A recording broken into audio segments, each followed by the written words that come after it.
Suppose function f is from r to -1 to 1 and function fx is defined as x square minus 1 by x square plus 1 where r is the set of real numbers, then the statement which does not hold. So this is very important here, which does not hold, ये हमें does not को consider करना है. तो does not के according अगर हम बात करें तो उस तरीके से हम आंसर देंगे.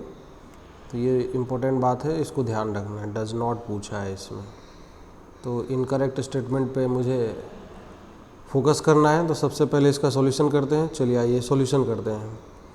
तो सॉल्यूशन, इसका सॉल्यूशन करते हैं. तो सॉल्यूशन में सबसे पहले फंक्शन 1 1 ऑन 2 करना है, फिर इंक्रीजिंग और डिक्रीजिंग के बारे में बात करनी है. तो सबसे पहले ये जो फंक्शन है, this function should be written here y equal to x square minus 1 by this is x square plus of 1.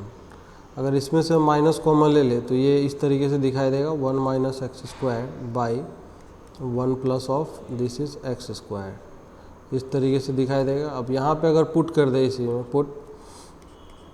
Put x equal to tan theta, तो ये हमें क्या दिखाई देगा, x equal to tan theta. लेकिन थोड़ा सा ये प्रिकॉशन लेके चलना है कि theta is not equal to 2n plus 1 pi by 2.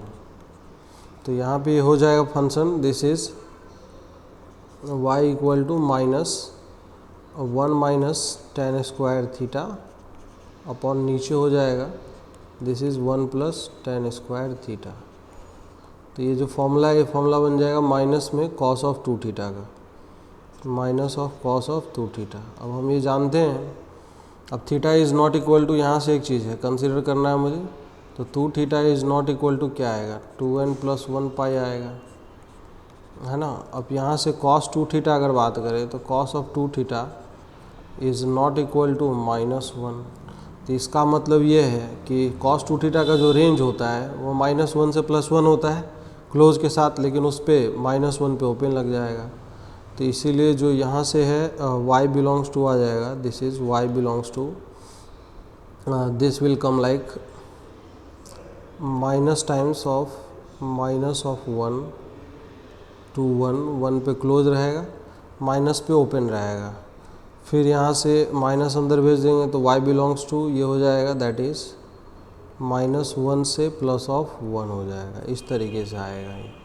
तो इसीलिए क्या है, इसका जो रेंज है, range is not equal to codomain है, range is not equal to codomain.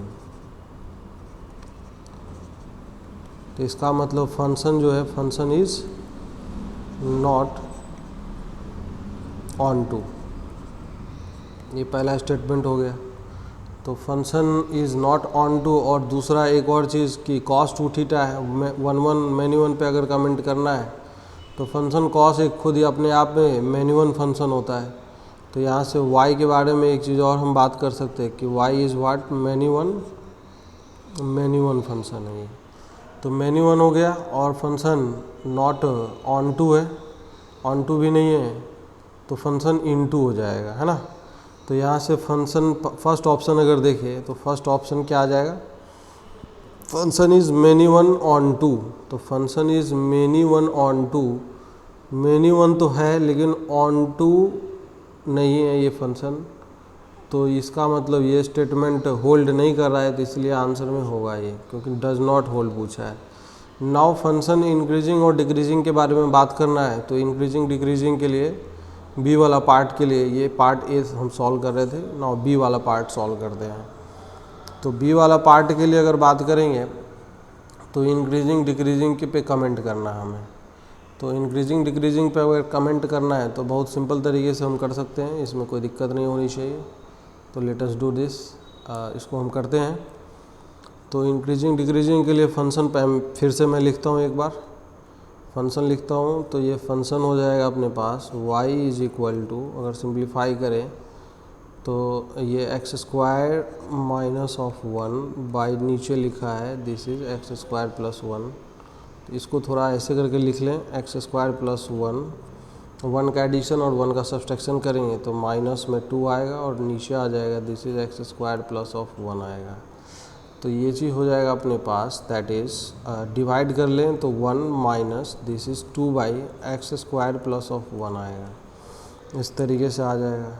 अब इसमें अगर देखें तो कोई दिक्कत नहीं है। अब यहाँ से अगर इसका डिफ्रेंशिएशन कर ले, dy/dx अगर निकाल ले तो dy/dx का वैल्यू क्या आएगा, दैट इज़ 1 का डिफ्रेंशिएशन तो 0 हो जाएगा, 0 माइनस 2/x² प्लस 1 का होल स्क्वायर आएगा, और साथ में एक और माइनस भी आएगा यहाँ पे। फिर x² प्लस 1 का डिफ्रेंशिएशन सर यहाँ पे 2x भी आएगा।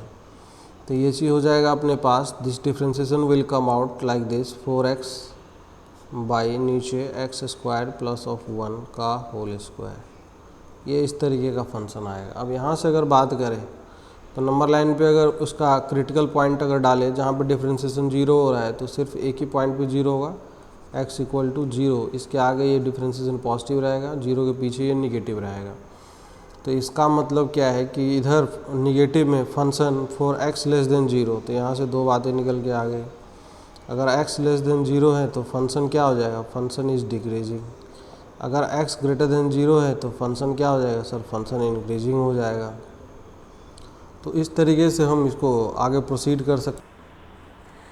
हाँ, तो फंक्शन यहाँ पे इंक्रीजिंग है x ग्रेटर देन 0 के लिए और डिक्रीजिंग है x लेस देन 0 के लिए। लेकिन ऑप्शन नंबर बी में जो बोला जा रहा है अपने पास, ऑप्शन नंबर बी में फंक्शन f इंक्रीजेज फॉर, ये तो सही स्टेटमेंट है, इसीलिए आंसर में नहीं आएगा। ध्यान रखना, डज नॉट होल्ड पूछा है। Minimum value of the function is not attained even the function f is bounded.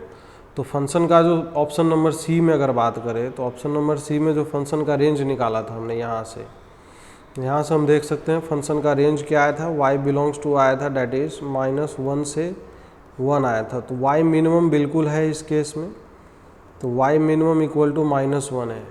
तो यहाँ पे बोला है not attained even though function f is bounded. Bounded है क्योंकि रेंज दो फाइनाइट रियल नंबर के बीच में है, फंक्शन का मिनिमम वैल्यू बिल्कुल अचीव हो रहा है, तो इसीलिए ये स्टेटमेंट जो है ये होल्ड नहीं कर रहा है। तो ये स्टेटमेंट भी अपना क्या होगा, आंसर में आएगा। डज नॉट होल्ड पूछा है तो इसलिए सी आंसर भी सही है।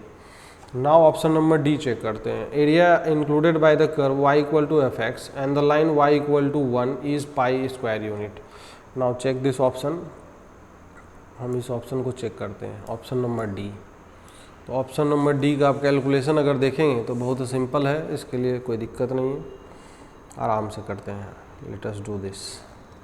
Option number D, option number D में अगर बात करें तो एरिया हमें फाइंड आउट करना y इक्वल टू, पहले इस फंक्शन का अगर ग्राफ बनाएंगे तो ग्राफ आप भी समझ सकते हो, कोई दिक्कत नहीं, बहुत ही आसानी तरीके से ग्राफ बन जाएगा। तो ये फंक्शन है, ये y एक्सिस है, ये x एक्सिस है, दिस इज़ ओरिजिन 0,0 और ये एक लाइन है y इक्वल टू -1। हमें रेंज पता है, this line is y equal to -1। Function का रेंज -1 से +1 के बीच में है और ये +1 है, +1 y इक्वल टू 1 लाइन है। अब यहाँ से this is -1 and this is +1।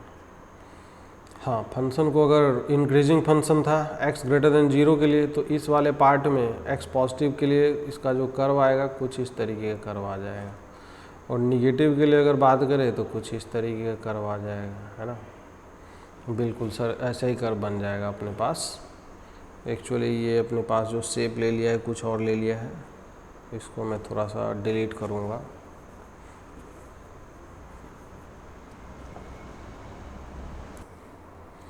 हाँ, तो इस तरीके से अपना कर्व बन गया ये। अब यहाँ से अगर इसका इंटीग्रेशन करें तो इवन फंक्शन दिख रहा है मुझे, दोनों तरफ y एक्सिस के अबाउट सिमेट्रिक है। तो इसका एरिया का जो एक्सप्रेशन होगा सर, एरिया का एक्सप्रेशन हो जाएगा area equal to 2 times of integration का लिमिट। अब इसमें जो अकॉर्डिंग टू द क्वेश्चन जो पूछा गया है x इक्वल टू 0 से लेके इन्फिनिटी, तो एक यहाँ पे x equal to this is 0 और यहाँ कहाँ तक जाएगा, ये इन्फिनिटी तक जाएगा, 0 से लेके इन्फिनिटी। और ऊपर वाला जो कर्व है y इक्वल टू 1 है, तो ये चीज़ हो जाएगा यहाँ पे नीचे 1 माइनस fx कर्व अपने पास दिया हुआ है x² - 1 बाई नीचे this is x² plus of 1, और ये इस तरीके से इंटू dx, ये इसका एरिया का एक्सप्रेशन आएगा। This is equal to 2 times integration का जो लिमिट है 0 से लेके इन्फिनिटी आ जाएगा। दिस इज़ 2/1 प्लस में दिस इज़ x² और ये dx आ जाएगा। अब इसका इंटीग्रेशन अगर करें तो ये 2 टाइम्स में इंटीग्रेशन का जो लिमिट है दैट इज़ क्या आएगा, tan इनवर्स में x आएगा, है ना। तो 2 × 2 और मल्टीप्लाई भी हो जाएगा तो यहाँ पे 4 हो जाएगा, है ना। तो 4 टाइम्स में tan इनवर्स x, इंटीग्रेशन का लिमिट 0 से लेके इन्फिनिटी। अब इसका कैलकुलेशन अगर करें तो 4 × दिस इज़ इन्फिनिटी पे वैल्यू क्या आएगा, π/2 और फिर -0, tan इनवर्स 0 इज 0, तो आंसर जो निकल के आएगा दैट इज इक्वल टू 2π आएगा। तो बट आंसर जो गिवन है क्वेश्चन में अपने पास, वो आंसर क्या गिवन है, वो आंसर अगर हम देखें यहाँ पे तो आंसर सर दिया हुआ है दिस इज़ आंसर क्या दिया हुआ है, आंसर दिया हुआ है एरिया 1 यूनिट दिया हुआ है। तो इसीलिए जो आंसर है, answer number D, option number D भी इनकरेक्ट हो जाएगा। और अच्छा, डज नॉट होल्ड पूछा है, डज नॉट होल्ड अगर पूछा है तो अपना जो आंसर है, आंसर में ये भी इंक्लूड हो जाएगा ना, इसमें ये आंसर में इंक्लूड हो जाएगा। डज नॉट होल्ड पूछा है तो that's why this will be included, तो ये भी अपना आंसर में आ जाएगा।